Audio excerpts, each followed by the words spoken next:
All right. Okay, welcome everyone to this latest webinar hosted by the Daniel Berrigan Collective. This one is called "The Time to Obey is Now, Nonviolence in a World of War." And in case you didn't catch it, the title comes from a Dan quote that I'm just going to read to you. He says, "An ethic of the interim, as I understand it, would allow us to fill the gap between today and tomorrow with the bodies of all who must die before we accept the word of Christ. On the contrary, I think the Sermon on the Mount concerns us here and now, or concerns us never. In whatever modest and clumsy a way, we are called to honor the preference of Christ for suffering rather than inflicting suffering, for dying rather than killing. In that sense, all interim ethics have been cast aside. The time to obey is now." We are really excited to welcome Frida Berrigan and Yurii Sheliazhenko from Ukraine. But before we get into that, we're going to have Bill Wiley-Kellerman, one of the Daniel Berrigan Collective Steering Committee members, lead us in a prayer based on some Thich Nhat Hanh images.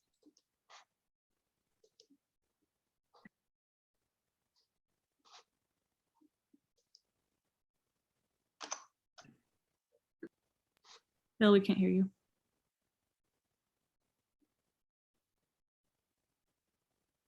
You have to unmute yourself, though. Thank you, Colleen. Thanks, Terry. Yeah, greetings to all. I do want to begin with kind of a visual prayer based on some images, 3 images, and we'll do 3 silences with them. The images are by a Vietnamese artist named Vo Dinh. The woodcut that is up at the moment is one that hung on Dan's wall at the cottage on Lock Island. Some of you may recognize it from a book, The Raft is Not the Shore, which was the conversation between Dan and Thich Nhat Hanh that they had during Holy Week 1974, and this image precedes the chapter on self-immolation, and they talked about self-immolations both there and here in the States, that chapter's right at the heart of the book. This is a representation of Bat Chi Mai, who was ordained into the Tiepien order that Thich Nhat Hanh founded, translated, I guess, as the Order of Interbeing, and that group was really the sort of the emblem of engaged Buddhism, which I kind of, in my mind, compare to what the Catholic worker is for us in the States. On May 16, 1967, she did self-immolate herself as a purification and communication against the war. So let's just take a moment of silence.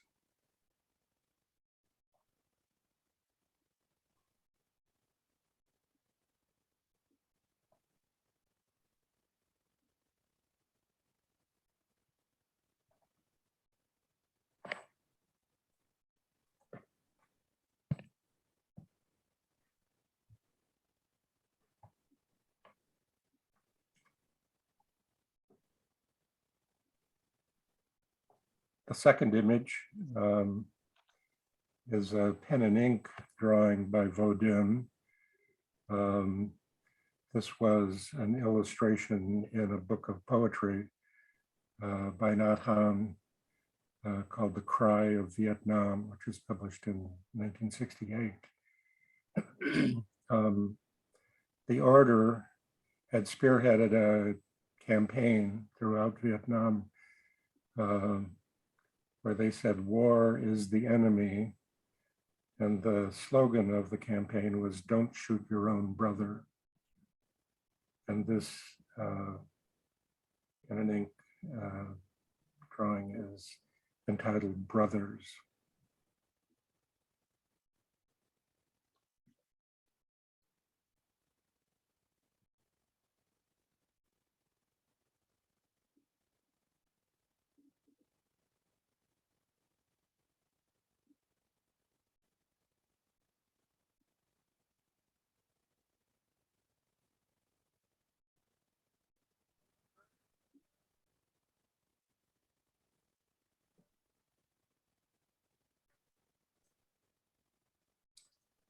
And the third image was on the facing page. It's really a companion image, which Vodin entitled Brothers 2.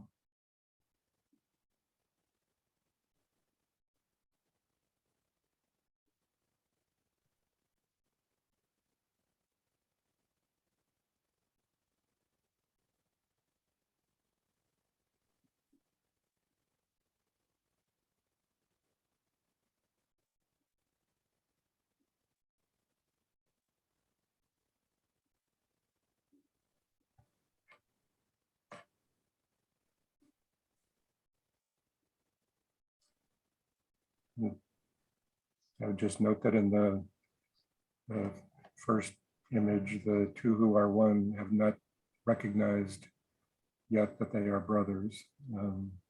In this one, the one in the seated in the lotus position has recognized the other.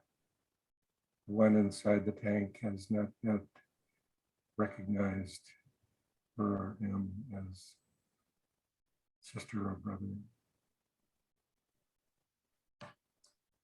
I offer this prayer of gratitude for the vision of Daniel and Iknat Nachi Mai, and Vodin. Amen.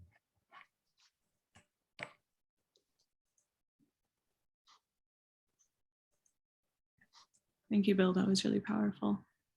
I'm going to introduce our speakers now. Right before I do that, though, we have a couple of ways to submit questions to our speakers today. You can feel free to drop questions in the chat as you think of them, or after Yurii and Frida present, we'll also kind of open it up to questions. So I am glad to ask them for you if you drop them in the chat, or you'll be able to unmute then and pose your questions yourselves. Yurii is going to be starting us off, so I'll read his bio first. Yurii Sheliazhenko is the executive secretary of the Ukrainian pacifist movement and a board member of the European Bureau for Conscientious Objection. He obtained a Master of Mediation and Conflict Management degree in 2021 and a Master of Law degree in 2016 at Kroc University. In addition to his participation in the peace movement, he is a journalist, blogger, human rights defender, and legal scholar, an author of academic publications, and a lecturer on legal theory and history. Welcome, Yurii. I will also introduce Frida Berrigan, who's our second speaker. Frida Berrigan is a mother and community activist living in New London, Connecticut, with her husband and 3 kids. She writes on the human side of politics for Tom Dispatch and long contributed the Little Insurrections blog to Waging Nonviolence. Sorry about that. She is the author of It Runs in the Family on Being Raised by Radicals and Growing into Rebellious Motherhood, published by OR Books in 2015. The book recounts her upbringing at Jonah House, the Christian resistance community founded in the early 1970s by her parents, Elizabeth McAllister and Philip Berrigan. More recently, she penned a chapter in The Sandbox Resolution, Raising Kids for a Just World, published by Broadleaf in 2021.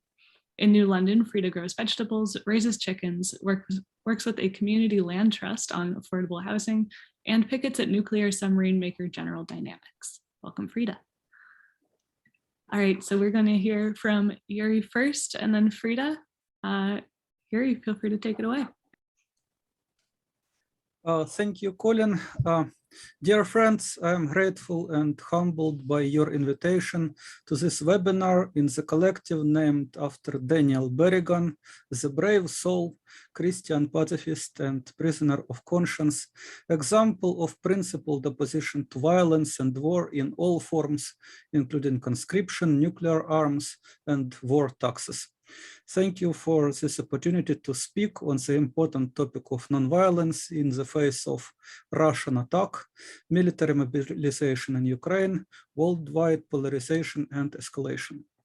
Organizers asked me to witness what that looks like my day-to-day life right now.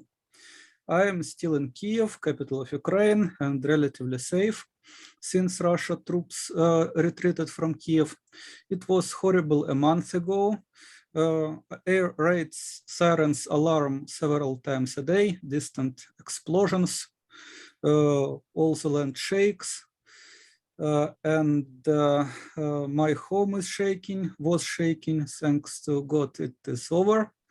I have enough food now, water, electricity, medicines, and access to the internet, as you can see it on the screens.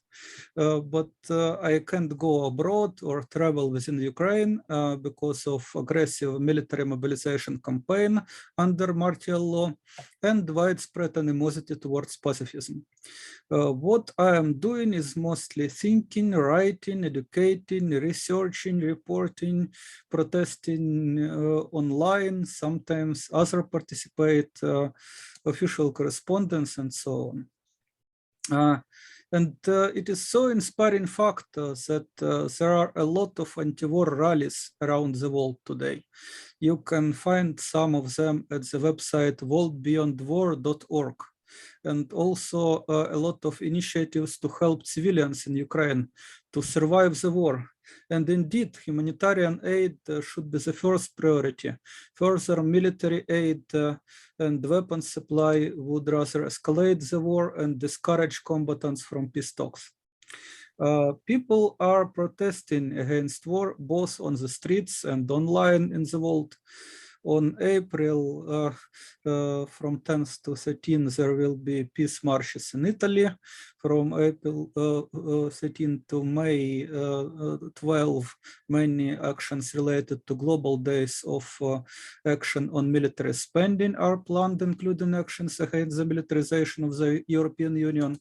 Global mobilization to stop Lockheed Martin will take place in April from 21 to 28, mostly in the United States.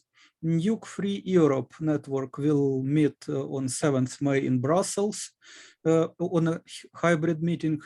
On the May 15, we will celebrate International Conscientious Objectors Day. In the United Kingdom, annual ceremony will be held in front of the commemorative stone at the Tavistock Square in London. In June, there will be conference and other peace events in Vienna on occasion of the first meeting of signatories to the United Nations Treaty on the Prohibition of Nuclear Weapons. Also in spring and summer, we will see in Germany and other countries several protests against NATO and its involvement in the Ukraine war. And the 9th September, War Resisters International organizes the manifestation Future Without War in Utrecht in the Netherlands. So voices for peace in Ukraine and around the world will be loud this year. We need indeed to support good faith peace talks leading to immediate ceasefire, to protest against investments in war machine and nuclear apocalypse, especially in the world where millions of children die annually because of hunger, which may worsen after bombings of the world's breadbasket. And not to forget climate change, so many global problems and so reckless warmongering. And we should say loudly, no more weapons, no more hatred. Give the world all truth and love people desperately need today. I usually say there are three ways how to help the cause of peace. Firstly, we should tell the truth, that there is no violent way to peace, that current crisis has a long history of misbehavior on all sides, and further attitude like we are angels, can do whatever we wish, and they are demons, they should suffer from their ugliness. This attitude will just lead to further escalation, not excluding nuclear apocalypse, and telling the truth should help all sides to calm down and negotiate peace. Truth and love will unite East and West. The truth generally unites people because it is non-contradictory, while lies contradict themselves and common sense trying to divide and rule us. Second way to contribute to the cause of peace, we should help the needy, victims of war, refugees, displaced people, as well as conscientious objectors to military service. ensure evacuation of all civilians from urban battlefields without discrimination on the ground of gender, race, age, on all protected grounds. Donate to United Nations agencies or other organizations helping people like Red Cross or volunteers working on the ground. There are a lot of small charities. You can find them in local social networking groups, online, on popular platforms. But beware that most of volunteers in Ukraine, locals, are helping to the armed forces. So check their activities and ensure and insist you are not donating for weapons and more bloodshed and escalation. And thirdly, last but not least, people need peace education. People need hope to overcome fear and hatred and embrace nonviolent solutions. Underdeveloped peace culture, militarized education, which produces rather obedient conscripts than creative citizens and responsible voters, is the most common problem in Ukraine, in Russia, and in all post-Soviet countries. Without investments in development of peace culture and peace education for citizenship, we will not achieve genuine peace. So I hope that with the help of all people in the world, telling the truth to the power, demanding to stop shooting and start talking, aiding those who need it, and investing into the peace culture and education for nonviolent citizenship, we could together build a better world without armies and borders. A world where truth and love are great powers embracing East and West. This weekend, global mobilization to stop the war in Ukraine, tens of actions around the world sends to the rich and to the powerful people strong anti-war message. Last weekend, we had a lot of inspiring actions too. I will tell you about one of them. Caravan for Peace, in Italian, Caravana per la Pace, near 70 of minibuses and buses with more than 30 tons of humanitarian aid and more than 200 brave activists of 142 pacifist and humanitarian organizations traveled from Italian city of Gorizia to Ukrainian city of Lviv. Nonviolent activists delivered goods to the people, marched on the streets of Lviv with placards, "Stop the war now," and brought back to Italy nearly 300 of refugees.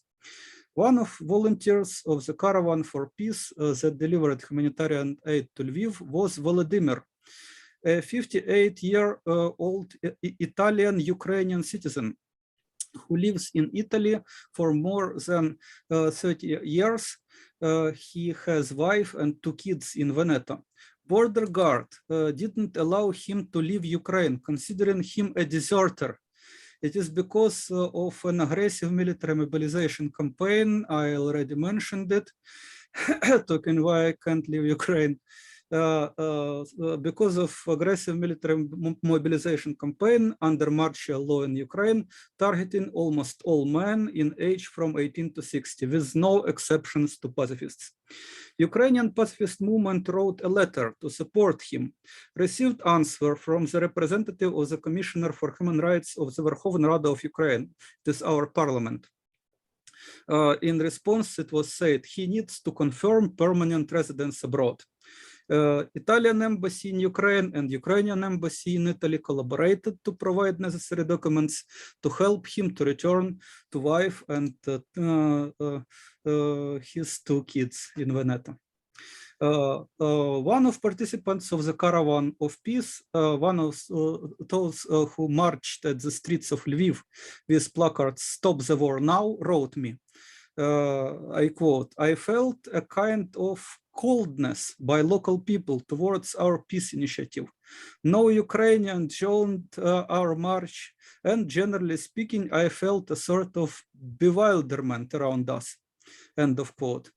I told him that when I posted photos of this action at Facebook with, of course, excitement and great action indeed, but militant trolls arrived with their usual insults and threats. I responded him, As for the coldness of local people, you can't blame the flock for being misguided by shepherds. You know, someone told me that Mayor Andrei Sadovy, mayor of Lviv, asked peace activists to not show peace and nonviolent flags, since they are too colorful and there is aerial threat alert. On my ironic question, were there any right-wing alerts, I received a wink smile response. Mr. Sadovy is Greek Catholic, but he probably missed this wonderful Angelus where Pope Francis called to silence weapons and abolish war. The mayor of Lviv is a busy man. War effort takes so much time, and as well as making selfies when he teach kids rifle shooting. Even before the Russian invasion, he said all school children in final classes should be trained to shoot. Our President Zelensky is no better. After all, total mobilization of all men is his order. And no moral authority dares to call political leadership for peace. No church in Ukraine even supported official peace talks. We did, Ukrainian pacifist movement, churches not support peace talks, not to say to call for good faith negotiation. Ukrainian Council of Churches and Religious Organizations, mainstream organization of churches and other religious organizations, doesn't pray to God for peace. It blesses armed forces of Ukraine and appeals to NATO to enforce a no-fly zone over Ukraine, ignoring a risk of nuclear war. They behave just a little better than Patriarch Kirill of Moscow, who blessed Putin's illegal invasion of Ukraine. Of course, they don't violate laws of man. They support self-defense, not aggression, yeah. But it is said, you shall not kill. And if all people listen to their conscience and refuse to kill, non-violently resisting injustice, as some conscripts and soldiers already did, this war would cease. I wonder, how large is the part of post-Soviet clergy that doesn't care about conscience and believe in guns more than in prayers? God knows when Ukraine will have our own Daniel Berrigan and mass anti-war movement. We know how hard it is to advocate nonviolence in time of war from experience of Ukrainian pacifist movement. When you make a statement calling for de-escalation, peace, protection of human rights, to conscientious objection to military service, a lot of people respond with hatred and suspicion, using insults and threats without hesitation. Recently, after public criticism of the privation of almost all men of right to seek refuge abroad, I received many weird phone calls and messages with photos of dead Russian soldiers. My friend Ruslan Kotsaba already was imprisoned and assaulted in the past for his courageous protests against military mobilization and warmongering. In the first day of the Russian invasion, he told me he felt forced to hide from right-wingers and security agents. Our co-founder Igor Skripnik, initiator of anti-conscription group in Facebook and anti-war petitions, evacuated his family from Kharkiv, but he still lives there himself. Our new member, Ilya Ovcharenko, a follower of Leo Tolstoy, went in Hungary. By the way, some Kiev underground during the campaign of getting rid of any commemoration of Russian culture, they thinking about renaming underground station named after Leo Tolstoy. And not to Mahatma Gandhi, but probably to some of the military. What a shame. But we have in our movement follower of Leo Tolstoy, Yurii Sheliazhenko, and he went to Hungary. He works now in Hungary, in Europe, in the factory, and he makes cash registers. And he told me that some people, probably from Territorial Defense Forces or from Security Service of Ukraine, contacted his mother in Kryvyi Rih, seeking him and threatened to bury him because of his popular TikTok video advocating conscientious objection and peace talks.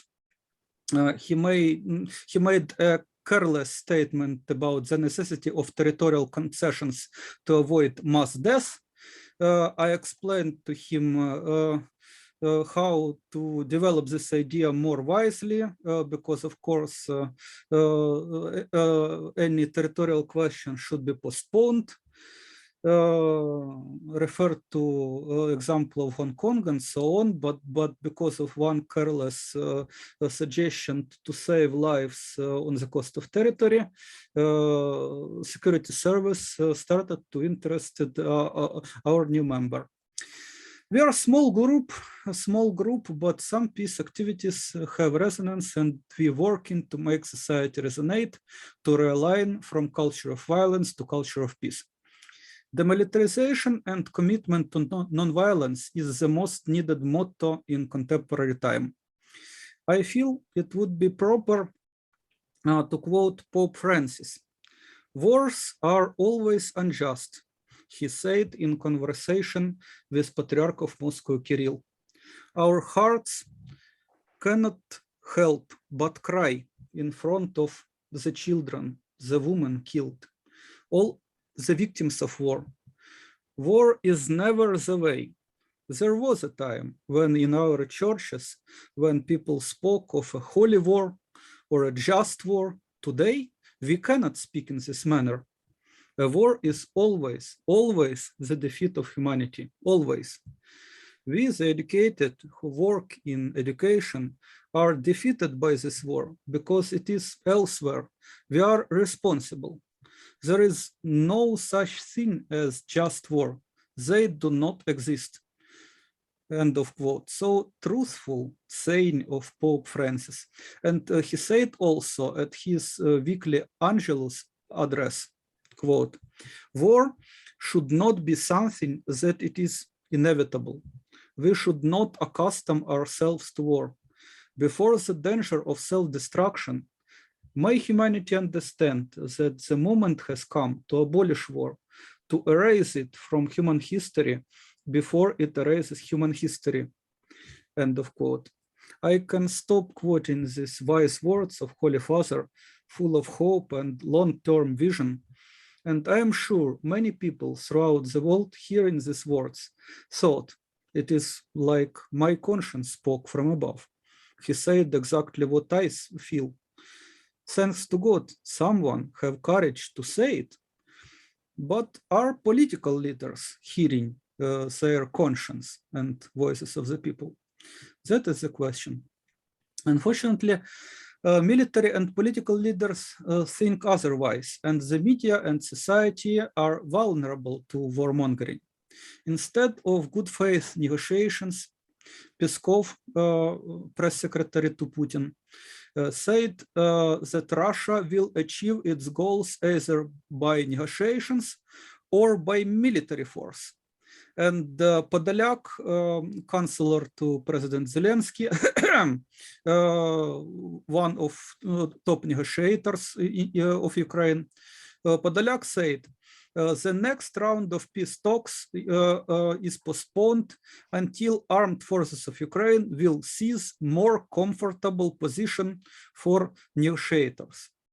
Both Russia and Ukraine are not ready to make concessions at the negotiation table because both think they are winning and both intend to fight for victory using attrition warfare. Russia launches offensive in Donbass, while Ukraine receives more weapons from NATO countries, along with Ataboy, and assurances that Ukraine can and should defeat Russia with the help of the West in a long war ahead. Evidence of cruelties in Kramatorsk, Bucha, Donetsk, and Mariupol are used on all sides to incite hatred and boil combat spirit, while chilling calls for ceasefire and fair and impartial investigation are hardly heard because of attacking roar. Mainstream media are turning from usual 2 minutes hate to the hate weeks, as in the novel of George Orwell 1984. And some so-called realists may say that months and years of hatred and non-stopping war are ahead.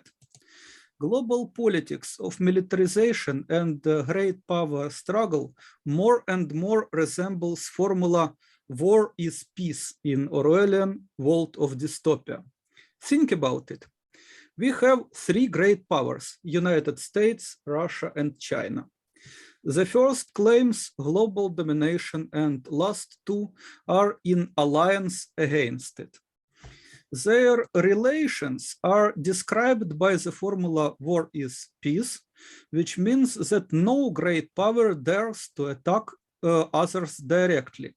All great powers are combating each other at the limited battlefield on their borderlands in Europe and Africa. No great power can be defeated even by 2 others because of possessing nuclear weapons and willing to drag whole the world into the grave rather than surrender.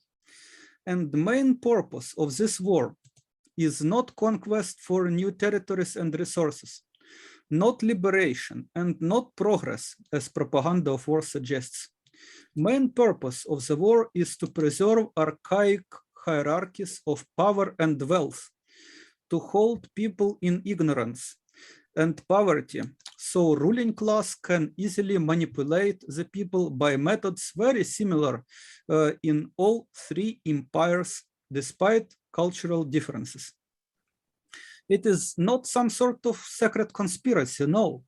It is public order, people use it too.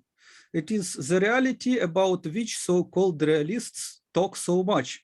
And to say honestly, it can and should be described as archaic culture of violence, making people to harm each other and harm in return, and think this vicious circle of violence is normal, passing common practices of violence from generation to generation.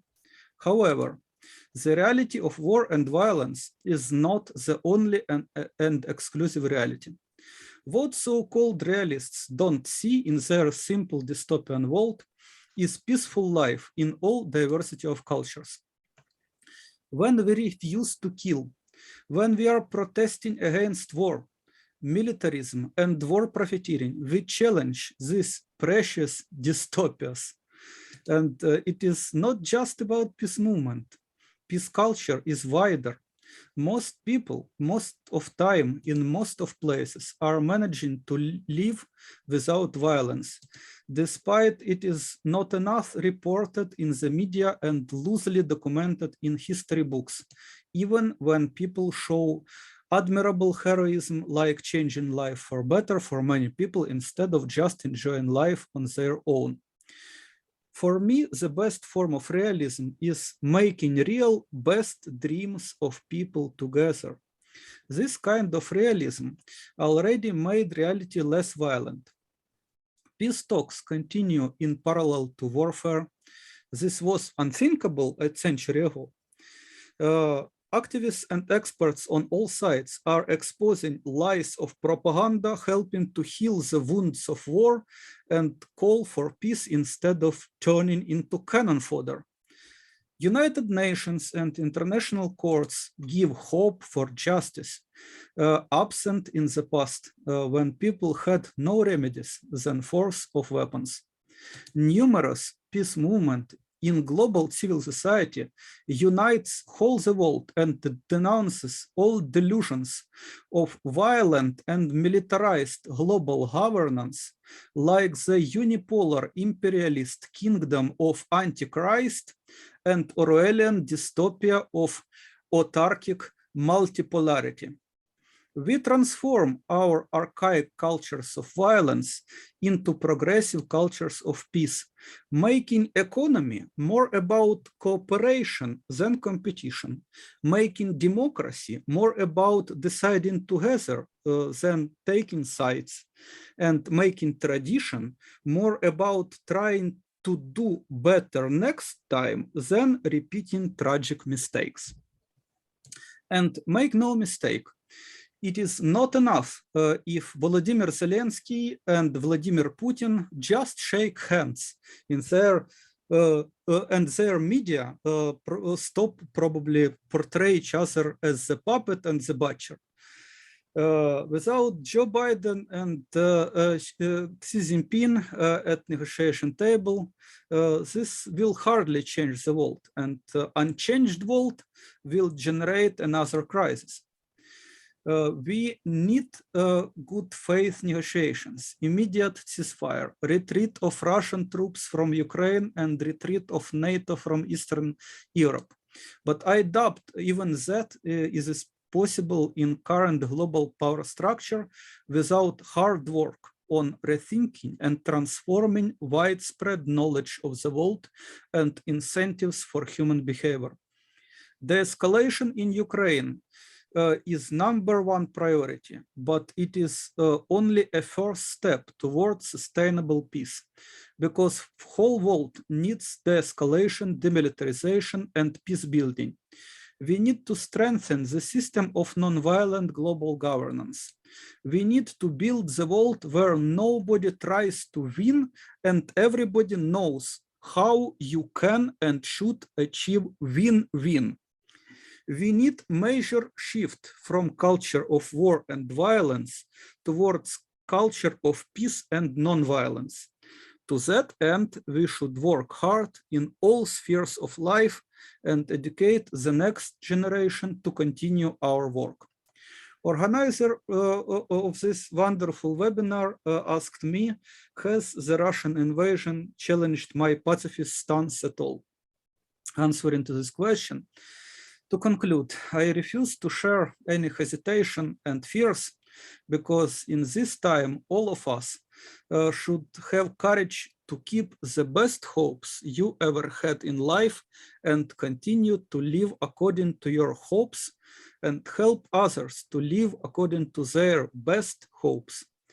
People do the best they can for common good when they follow their creative imagination. I expect that humankind will return to sanity, stop shameless killings and hatred, get rid of nuclear weapons, and realize plan of perpetual peace proposed by Immanuel Kant 2 centuries ago, which includes abolition of standing armies, establishment of cosmopolitan citizenship based on customs of hospitality, and creation of the world federal government.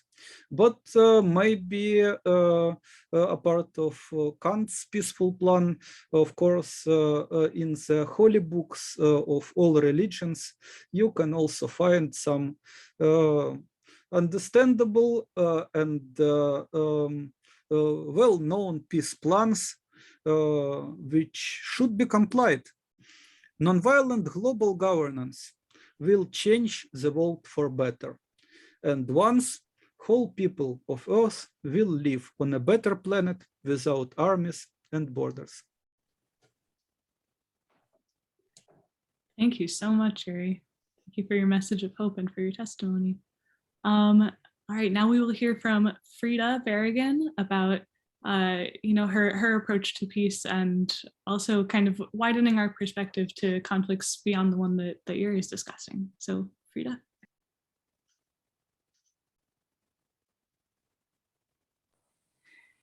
It's like it's my first time on Zoom. So where's the mute button? Okay. Well, okay, so you can hear me good.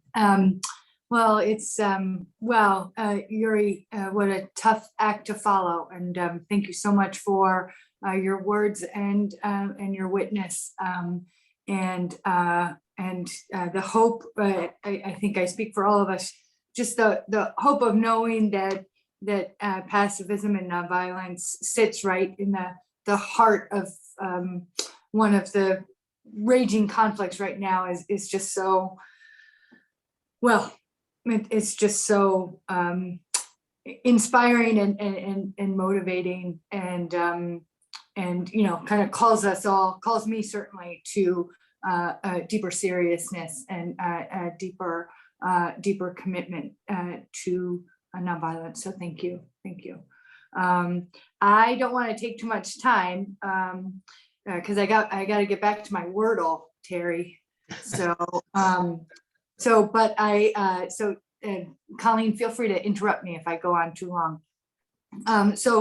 Colleen read these words already, but I think they bear repeating. And so I'm going to start by reading this kind of reflection on the ethic of the interim again, and then kind of carry on with my remarks after that. So Dan writes, an ethic of the interim, as I understand it, would allow us to fill the gap between today and tomorrow with the bodies of all who must die, before we accept the word of Christ. On the contrary, I think the Sermon on the Mount concerns us here and now, or concerns us never. In whatever modest and clumsy way we are called to honor the preference of Christ for suffering rather than inflicting suffering, for dying rather than living. In that sense, all interim ethics have been cast aside. The time to obey is now. And I read these words and I hear his voice sort of in my head as I read them, and I just want to cry. And maybe I'm not alone in that. I miss my uncle so much and feel so bereft and without the tools I feel I need to dismantle the hatred and injustices and refashion equitable systems and build peaceful lands for people to live in. I hear these words and I feel really small. And maybe that's the point. I am small. I am one person out of 7.9 billion people. I am a little blip in a big world. But of course, as an American and a white person, I also have all my plastic wrappers and all my ozone obliterating carbon emissions and my meat-based flatulence along with my little self. How dare I think I am big enough to solve the world's problems?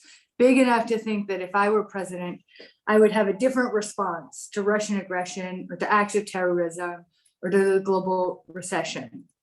And I think Dan knew the truth of power, right? That it molds and corrupts and revises. And he saw it operating within our church first, within the institutional church, and then saw it in our geopolitics. And he knew that if I were president, I would no longer be the same person, having compromised myself beyond recognition to climb a very tall and very narrow ladder and please all of the right people. And I had a small taste of this a few years ago, as some of you know, running for mayor of my small town as a member of the Green Party. And a lot of the feedback I got was, well, it's too bad you're a Green. I would have voted for you if you were a Democrat. So even in our town, there are forces and interests that shape power and compromise integrity. Dan's condemnation of the ethic of the interim brings us back to basics, back to our roots, back to the essence of our faith, that it is better to die than to kill.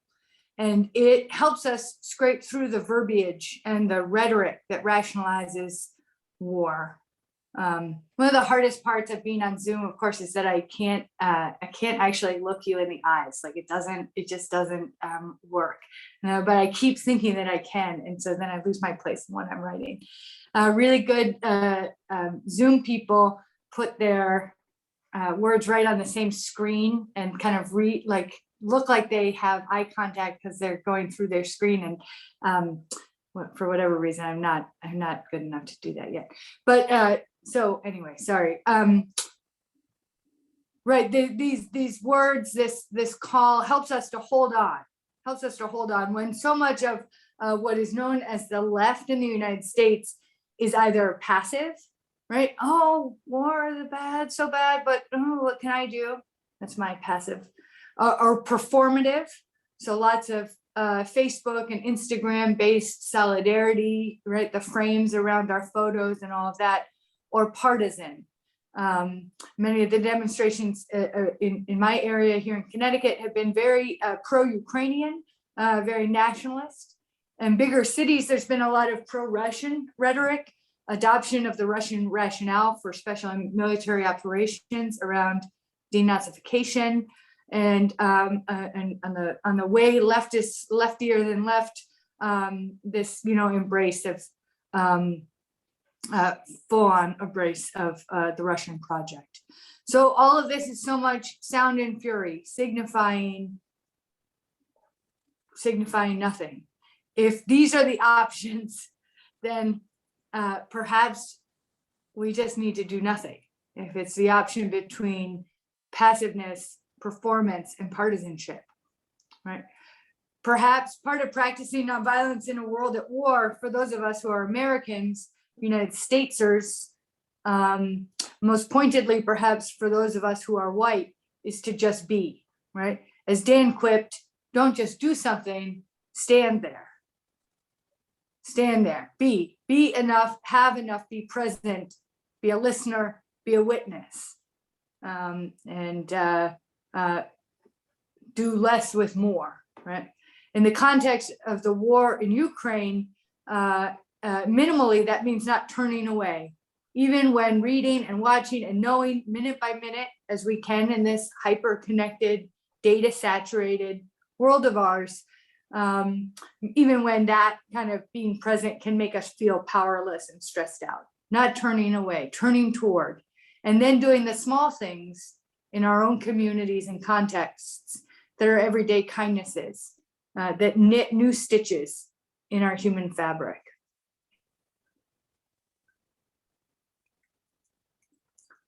As I heard Dan's words and listened to Yuri's presentation, I recalled Ben Salmon, right? The American Catholic conscientious objector to World War I, who was imprisoned, tortured, and starved for his insistence that either Christ is a liar or war is never necessary. Either Christ is a liar or war is never necessary. Salmon said, "Thou shalt not kill is unconditional and inexorable. The lowly Nazarene taught us the doctrine of non-resistance, and so convinced was he of the soundness of this doctrine that he sealed his belief with death at the cross. When human law conflicts with divine law, my duty is clear. Conscience, my infallible guide, impels me to tell you that prison, death are infinitely preferable to joining any branch of the army." And Yurii, as you spoke about, conscription in the Ukraine and the price being paid by those who are refusing to fight, I thought again of Ben Salmon.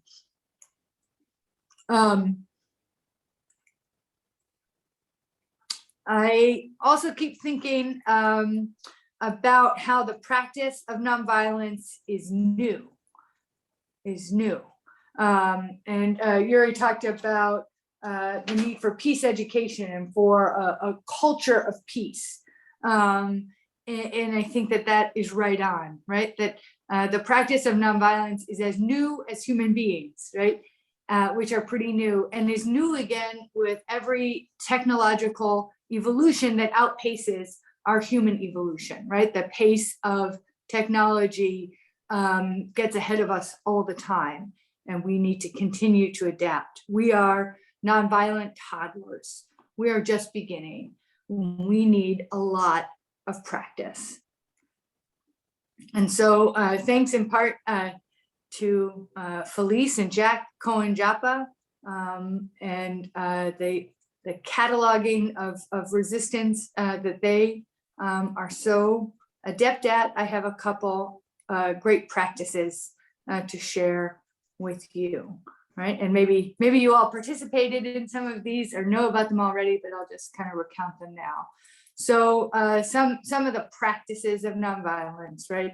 Some of the creativity that is a part of this peace culture that we're trying to be a part of, right? So the activists on the roof of the Raytheon factory in Cambridge, Massachusetts, a few weeks ago, with banners that read "Raytheon profits from death in Palestine, Yemen, and Ukraine." The British activists who used climbing skills and squatters magic, something I definitely want to cultivate in myself, squatters magic, to enter the London mansion of Oleg Deripaska. He's a Russian aluminum magnate, or as they say in London, aluminium. And they took over his mansion with the intention of opening it up for Ukrainian refugees. Something, incidentally, that the mayor of London had also called for, to open up all of these empty mansions on Oligarchs Row in a neighborhood of London, opening these places up for people fleeing war in Ukraine. In a statement sent to The Guardian, the squatters said that the invasion of Ukraine was the latest in a long line of human rights abuses by Putin's government, including the bombing of Syria, the mistreatment of LGBT people. And they said this mansion will serve as a center for refugee support for Ukrainians and for people of all nations and ethnicities. So, and then of course, there's also the power and creativity of the Russian anti-war movement, filling the jails and using all sorts of creative ways to get around censors and repression. And then just people, paying the price. So one example of this is a Reverend Burden, rector of a church, or Russian Orthodox Church, who called the war a war and spoke out against it from the pulpit. Afterwards, he told Religious News Service, "I don't consider it possible to remain silent on the situation. It wasn't about politics, it was about the Bible. If I remain silent, I am not a priest." Reverend Burden was born in the Ukraine and has been really subjected to quite a lot of pressure since speaking out, but continues to speak out. Russian feminist activists who are doing creative things like weeping dramatically on public transport as a clear but sneaky anti-war protest, stamping money with anti-war messages, producing missing person notices about conscripted Russian soldiers, and doing all they can to pierce through Russian state propaganda and repression. And as the Russians fill the jails and all of this work is happening, I keep thinking about my own pacifism, right? So fragile and theoretical, so nascent and untested, still in need of so much practice. I was briefly famous in college after the Women's Center heard that I stuck my finger up a boy's nose at a party when he was getting into my space a little bit too much. And they shared this tactic of disentanglement with other young people as a just kind of a tool for getting out of sticky situations, and people come up to me and be like, I can't believe you did that, right? I guess it was not violent because I didn't hit him, but it was, I did, violate his own personal space, right? But in situations of tension, I've sometimes acted decisively, stepping in between people who are angry, calling out things that are wrong, using humor to diffuse tense situations. But I've also, slipped away. I've moved along. I've allowed myself to be distracted. I have not practiced enough. But we know that nonviolence works. We know that it changes the world, that it changes dictatorships, that it changes us as human beings. It helps us reassert our humanity in the midst of inhuman events like war, and it is worth practicing. It is worth trying, and it is worth trying and failing and practicing and trying again. The work of Maria Stephan and Ellen Chenoweth, the beginning of scholarship and study about nonviolence shows that, sorry, I'm scrolling too fast. I'm allowing technology to outpace my humanity here. Show that their study shows that major nonviolent campaigns achieve success 53% of the time, compared with a 26% success rate for violent resistance. And they looked at organized civilian populations employing nonviolent methods in just a 6-year period between 2000 and 2006. Using these methods to challenge entrenched power, and exact political concessions. They cite success in Lebanon in 2005, in Madagascar in 2002, Nepal in 2006, and so on. Do you know all about the nonviolent campaigns in Madagascar in 2002? Me neither, right? We have so much to learn, right? And so little time to despair or bemoan our ignorance, right? Nonviolence works, and there is so much more that we need to know, that we need to learn, right? Their research, Chenoweth and Stephan, proves what we already know intuitively, right? That we know from the legacy of nonviolent campaigns here in the United States, right? A campaign's commitment to nonviolent methods enhances its domestic and international legitimacy, encourages more broad-based participation in the resistance, which translates into increased pressure being brought to bear on the target, right? I am, belatedly as usual, I'm a late adapter to everything, but I'm geeking out on Ellen and Maria, as I like to call them, Chenoweth and Stephan, Ellen and Maria, and also reading this book that came out a couple of years ago that I think is propping up my computer right now. This Nonviolent Stuff Will Get You Killed, right, by Cobb.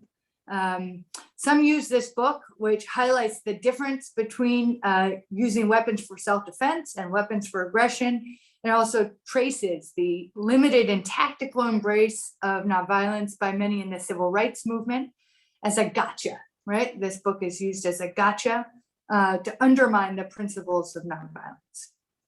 But no, I say reading this book just underlines my thesis that we're brand new at all of this, and we need a lot more practice. And I'm heartened rather than disappointed to learn that the heroes of the pacifist movement in the United States, that some of the heroes of the pacifist movement in the United States and throughout the world were complicated, fragile, always evolving people. And that many activists started by embracing tactical nonviolence and moved somewhat slowly and not always in a straight line to a principled ethos of nonviolence.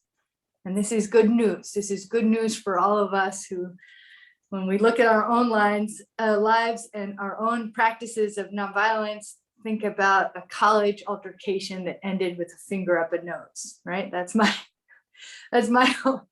all I got in my toolkit. And so much more practice that we need. If the Russian war in Ukraine has driven anything home to those of us here in the United States, it's how futile, horrific, and destructive war is. And we really do need this reminder, because every mainstream media image projected into our cortexes is that war works. War solves problems. War is doing something, and we must do something in the face of aggression, right? And we're challenged to stretch our capacity for embracing, holding, and helping, right? Because Ukraine is just the latest and is grabbing the headlines because it's someone else's war, right? Yemen, Syria, Afghanistan, Iraq, those are our wars. And the millions uprooted, the hundreds of thousands killed, the futures derailed, that's all our responsibility. And we don't feel it as deeply, and we're not fighting against it as hard. We're not resisting as viscerally as it appears that the Russian people are resisting their government's war. And it's interesting to reflect on why. Right? Our wars are further away. They're against darker skinned people. They're against people whose religions are different than our state religion. Our wars are anchored in the lie of the American way of life. And so we can and must draw strength from the on the ground resistance and protest to this war, and use it to increase and strengthen our resistance to our wars. I'm reminded of another of my uncle's quotes that is, "We have assumed the name of peacemakers, but we have been by and large unwilling to pay any significant price, because we want peace with half a heart and half a life and will. The war, of course, continues because the waging of war is by its nature total, but the waging of peace by our cowardice is partial. Of course, let us have peace, we cry, but at the same time, let us have normalcy. Let us lose nothing. Let our lives stand intact. Let us know neither prison nor ill repute nor disruption of ties."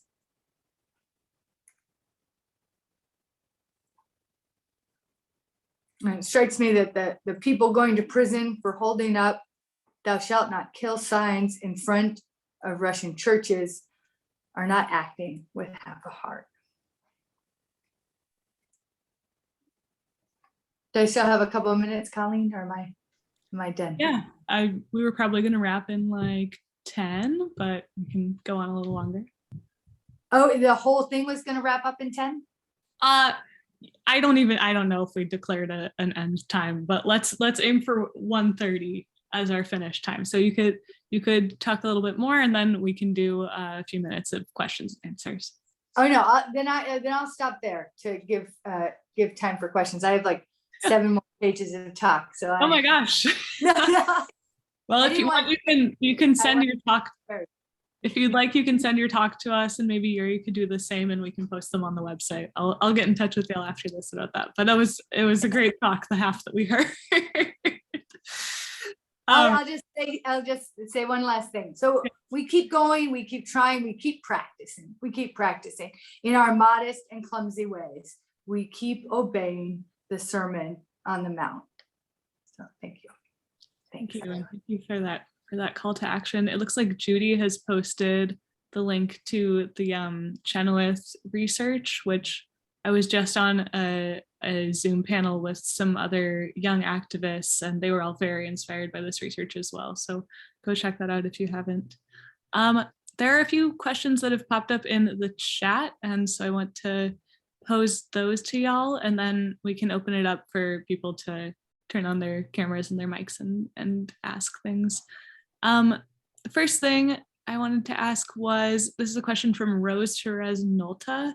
who was asking for any links or ways to help with the peace education that Yurii mentioned. I'm sure that this Zoom group has a wealth of resources, so maybe we could post those in the chat.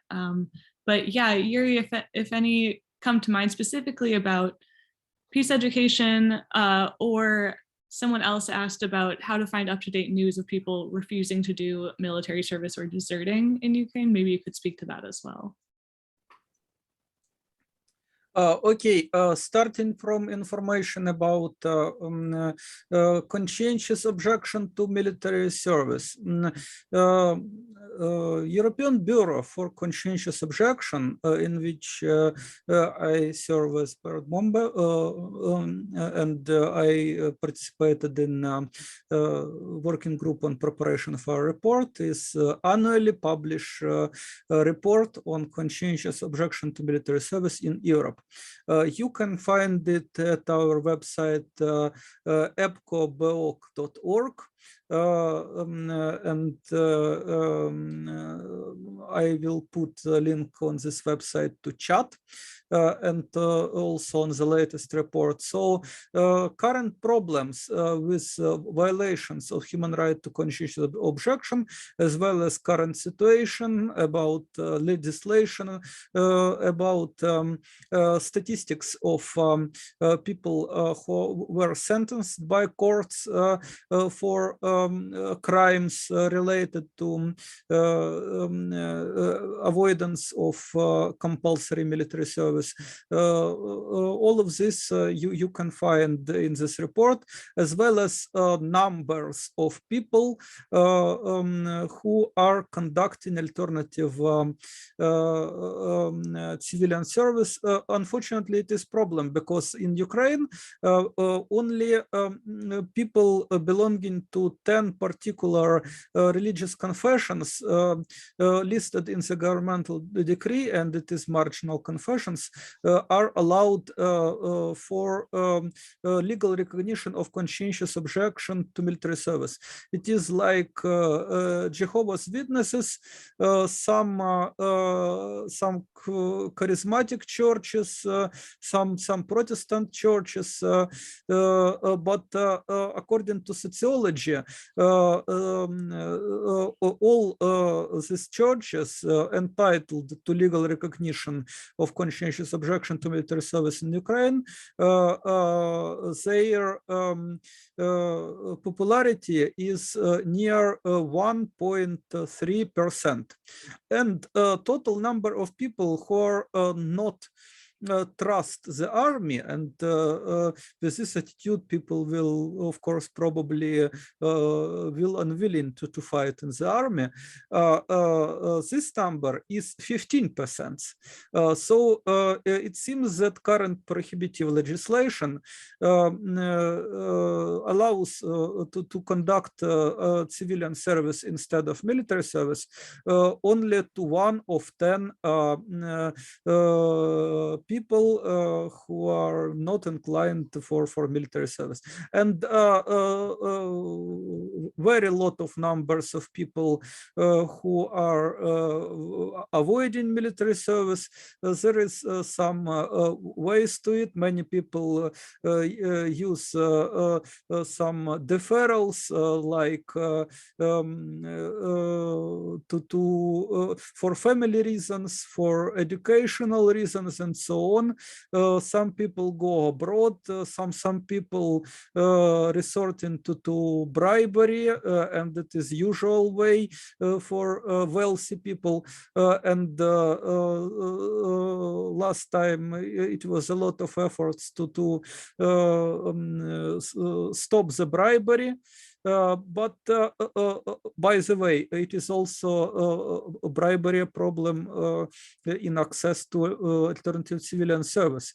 And one responsible person for this in local administration was arrested last year, but it is like a tip of iceberg, you know. So some of this information you can find in the annual report of European Bureau for or conscientious objection. Talking about peace education, it is indeed great problem because we have military patriotic upbringing. It is system which is focused on making all children patriots, trusting in armies. That's why it is some sort of blind trust in army and great numbers of confidence in army always, and total lack of any criticism of army and unpopularity of criticism of army, and even some sort of sayings in popular culture like, if you not served in army, you are not a man. Interestingly, conscription in Ukraine was imposed by Russian Empire, and when it was imposed, people had popular songs against conscription. Ukrainian famous pedagogue of this time and scholar Mikhailo Dragomanov published a book with this anti-military songs, but now it is completely excluded from popular culture because in Soviet times there was campaigns against sects, so-called campaigns against sects, and in Ukraine, for example, some folk Protestants were repressed by Stalin regime just for their unwilling to serve in Soviet army. Hiraki Kuromia wrote historical research about it. Conscience on Trial, Fate of Pacifists in Stalin's Ukraine. You can find this book. What we really need, first of all, we need modernization of our education, implementation of some sort of civics, usual in the West, but not usual in Ukraine. We have some initiatives of this sort, and even supported by Western benefactors, by our own Ministry of Education. This situation with civic education and perspectives of peace education, we discussed. There is a video on YouTube. I also will put a link. It named, if I'm not mistaken, peace education in Ukraine and Europe. I will put link in chat, and also I wrote a short article about it, and I will probably wrote more, because peace education is what needed. We need peace education for citizenship, making people not obedient soldiers, but responsible and creative citizens and free citizens, free to follow their conscience, of course. Also, we need peace journalism, critical to army, objective reporting on all what's happening. We need this mass peace movement, which is unthinkable without this peace education and peace journalism. And all of this lacks people, lacks resources, lacks cultural grounds, because all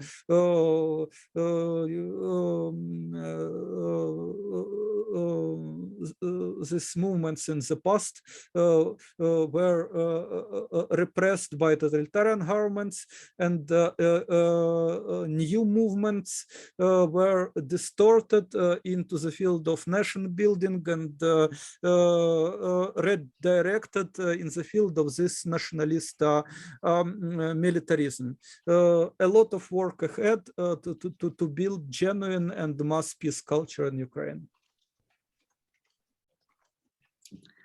All right, thank you. I'm going to ask one more question from the chat and then open it up, because there's so many that there's no way we're going to get to all of them. But here's this question from Kathy O'Leary. She asks if Yurii could please give his opinion and give some context on the Budapest Agreement, under which Ukraine relinquished its nuclear weapons. She says this is used by some as an argument against nuclear disarmament efforts, and she wants to know how you would frame this as part of an argument to accelerate nuclear disarmament. Do you have any thoughts on that?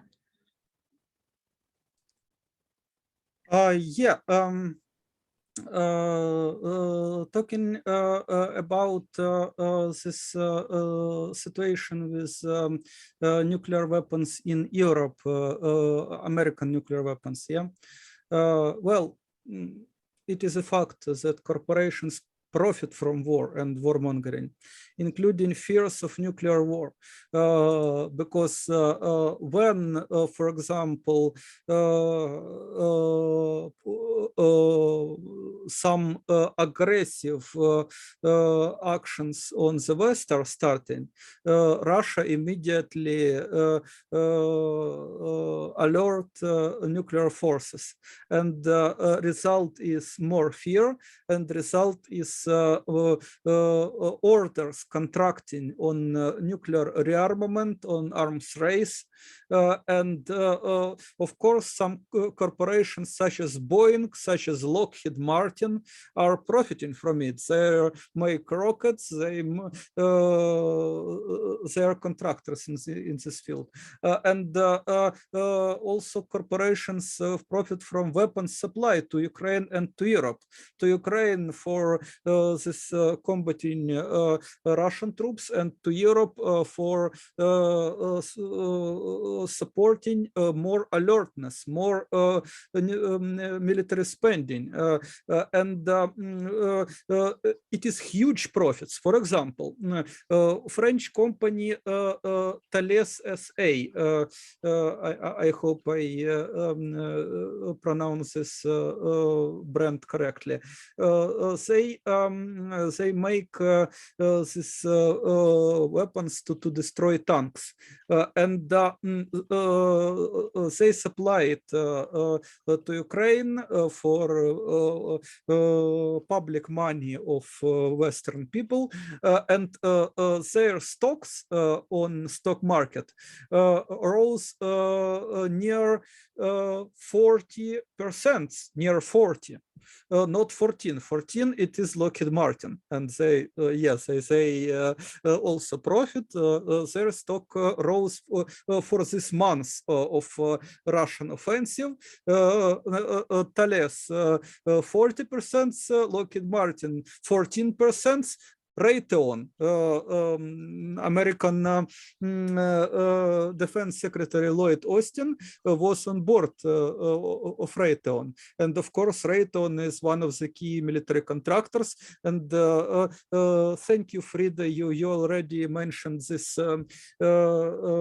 non-violent action to expose Raytheon. Well, Raytheon also, their stocks are raising 6% or around, but it is large in the number of money they made on bloodshed, on death, on destruction. These people are trying just to boil this war and to profit from this conflict, while how they hope to profit without maximum escalation. I don't know, but it is probably like what I said in my presentation. It is what is final end of their plans. It is probably Orwellian dystopia. Three great powers, nobody can destroy each other. All of them are combating on small battlefield, and the main purpose of it, not victory, but preservation of structural violence, of wealth inequality, and of cruel power structures. It looks like it, and talking about, should we call Pope Francis to demonstrate at the Italian base? Holy Father can suggest that cannot continue. It is immoral. Society, of course, will listen. I am not sure about Pope Francis at demonstration, but if many people for a long time will demonstrate, I can imagine Pope coming to the people. First of all, a Catholic Church is an institution which can implement long-term strategies, such as investing into peace education. And this probably should be first priority in the long term.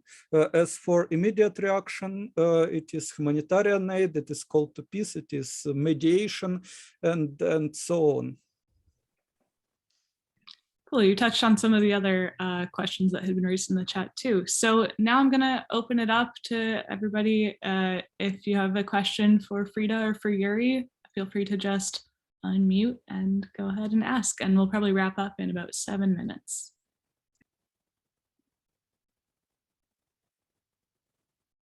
Well, I'll break in for just a second. Not so much a question, but to say to Yurii and Frida, thank you. I need encouragement like this where I am. And for the rest of you, thank you also, because it helps me to look at the faces of people who stand against a violent conflict. So thank you all.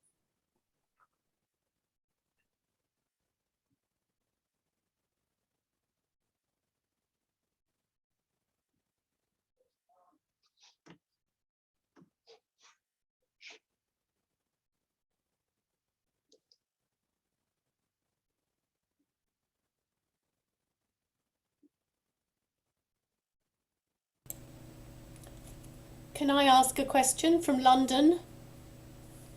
Go ahead. Hi, I'm speaking from London. And it's just a clarification from Yurii. Yurii, I asked the question about getting up-to-date information about conscientious objectors and deserters. And can I just clarify, you gave a figure, 15% not wanting to fight. So that's 15% of the potential male population of Ukraine?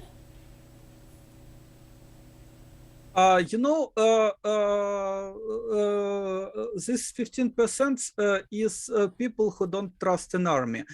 As for people unwilling to fight, there is statistics on it too. I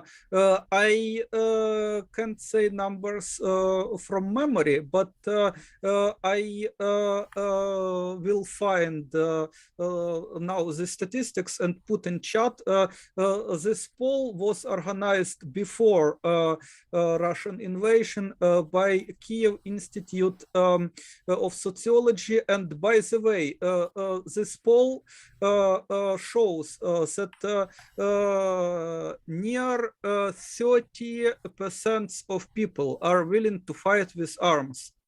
More than 20% are willing for non-violent resistance to aggression. And I am not sure, but such polls are usually ordered by some organizations. And from what I heard, this poll maybe was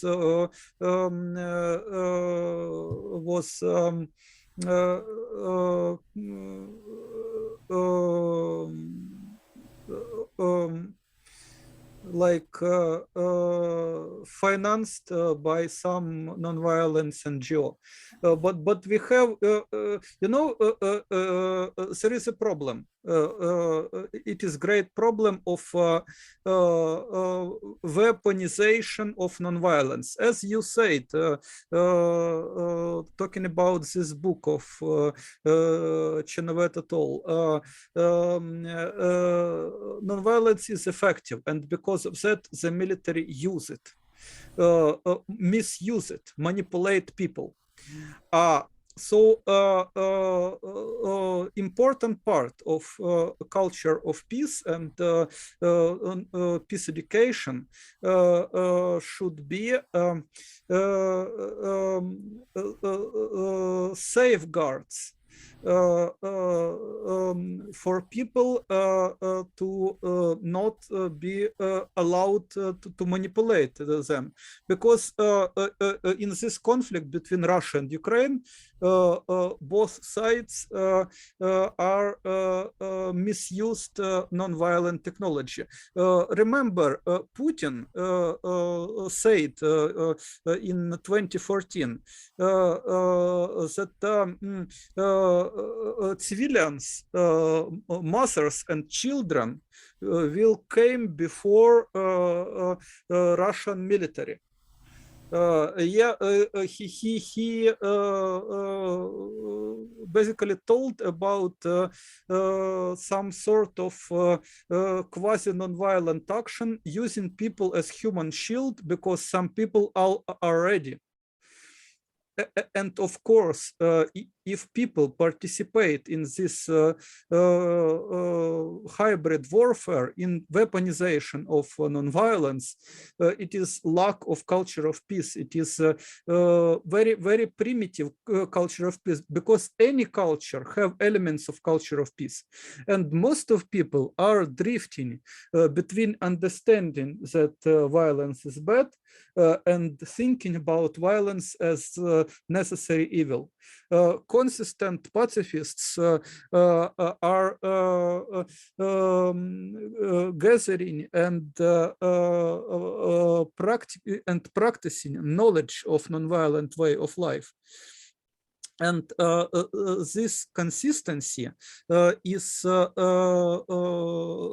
can be widespread with spreading knowledge of nonviolent way of life.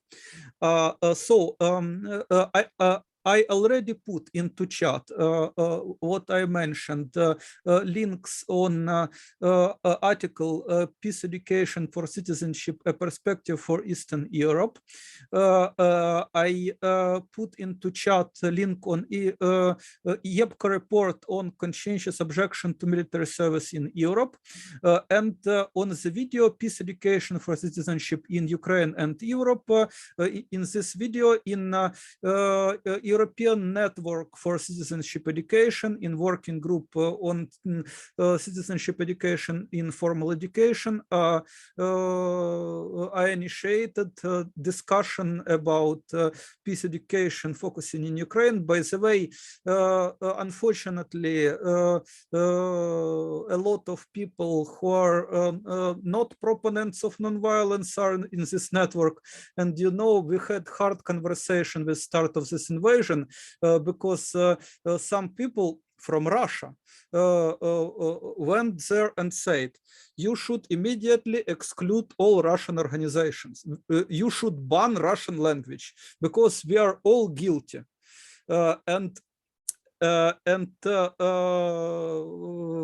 When I started to say, wait, first of all, we should not escalate.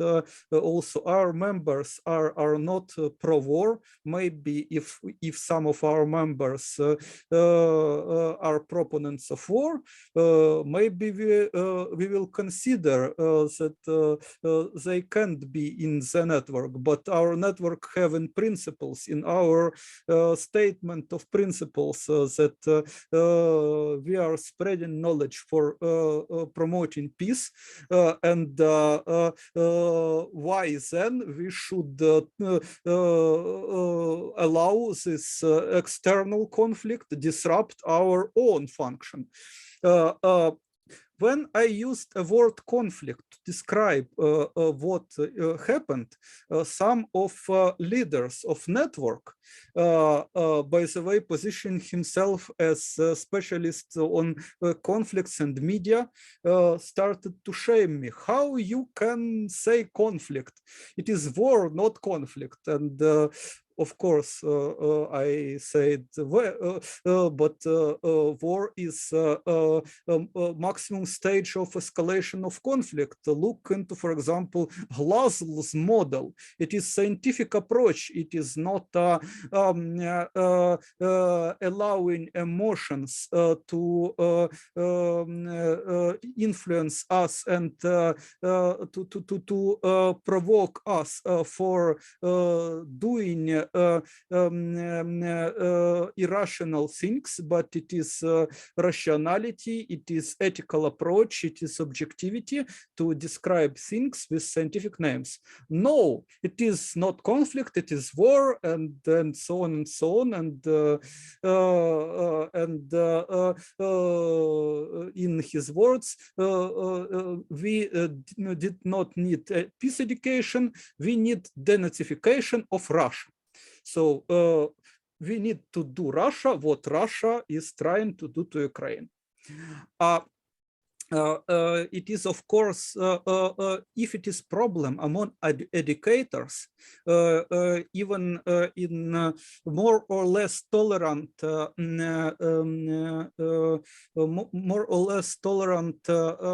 environment, where at least we managed to discuss peace education, some resistance, some insisting we don't need peace, we need animosity. And I can go on, I can, for example, mention that Danilev Center for Ukrainian Studies recently had a webinar about scientists during the war, and one of the scientists showed an icon of